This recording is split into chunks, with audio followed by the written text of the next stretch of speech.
ఇప్పటి వరకు కూడా నిపా వైరస్‌కు ఎలాంటి మెడికేషన్ లేదు. అంటే మందులు గానివ్వండి, వ్యాక్సిన్ గాని ఏమి లేదంటున్నారు. ఇది నిజమే అంటారా? 100% కరెక్ట్ అండి. ఇప్పటివరకైతే నిపా వైరస్‌కు హ్మ్. యాంటీవైరల్ డ్రగ్ ఇప్పటివరకు రాలేదు. ఓకే. ప్లస్ సపోర్టివ్ ట్రీట్మెంట్ తోటి చాలా వరకు రికవరీ ఉంది. అంటే సపోర్టివ్ అంటే? సపోర్టివ్ ట్రీట్మెంట్ అంటే దగ్గు, జలుబు వచ్చింది. హ్మ్.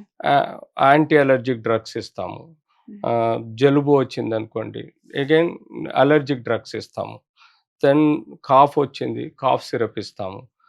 కొంచెము ఏదన్నా స్ఫుటం వచ్చింది అంటే దగ్గుతో పాటు తెమడ పడ్డది.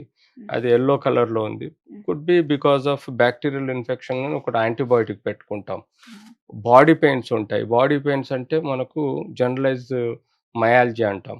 దానికి మనం బేసిక్ పారాసిటమాల్ ఇచ్చినా బాడీ పెయిన్స్ తగ్గుతాయి. లేదంటే మనము పెయిన్ కిల్లర్స్ ఇచ్చినా బాడీ పెయిన్స్. వీటిని మేము సపోర్టివ్ ట్రీట్మెంట్ ఓకే. అంటాం. దీంతో పాటు వాళ్ళకి కావాల్సిన మంచి న్యూట్రిషను, మెడిటేషను, యోగా, ఎక్సర్‌సైజ్ బేసిక్‌గా చెప్తాము. దానికి తోడు వాళ్ళకి vitamin supply support, vitamin D support, B complex support ఇవన్నీ సపోర్టివ్ ట్రీట్మెంట్ ఇచ్చినప్పుడు మోస్ట్‌లీ 14 డేస్‌లో చాలామంది రికవర్ అయిపోతారు. వెరీ హ్మ్. రేర్‌గా కాంప్లికేట్ అయ్యి ఇలా బ్రెయిన్ ప్రాబ్లమ్స్ వచ్చేసి హార్ట్ స్ట్రోక్ వచ్చి చనిపోయే ఆస్కారం ఉంటుంది.